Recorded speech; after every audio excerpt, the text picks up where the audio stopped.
ఈ లోకములో కూడా దేవుడు తోడు లేకుండా, ప్రభు తోడు లేకుండా, యేసే తోడు లేకుండా శ్రేష్టమైన జనాంగముగా మనము మార్చబడలేము ప్రియులారా.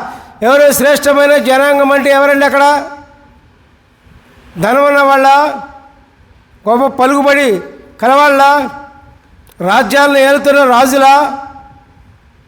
ఎవరు శ్రేష్టమైన వాళ్ళంటే దేవుని ఆజ్ఞలను, దేవుని వాక్కును పాటించే వాళ్ళే శ్రేష్టమైన జనాంగము ప్రియులారా.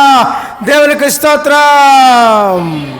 ఎన్ని పదవులున్నా, ఎంత అధికారం ఉన్నా, ఎంత ధనం ఉన్నా, ఎంత గొప్పగా జీవిస్తూ ఉన్నా దేవుని ఆజ్ఞ పాటించకుంటే వారు దేవునికి ఇష్టమైన జనాంగము కాలేరు బిడారా, శ్రేష్టమైన జనాంగము కాలేరు బిడారా.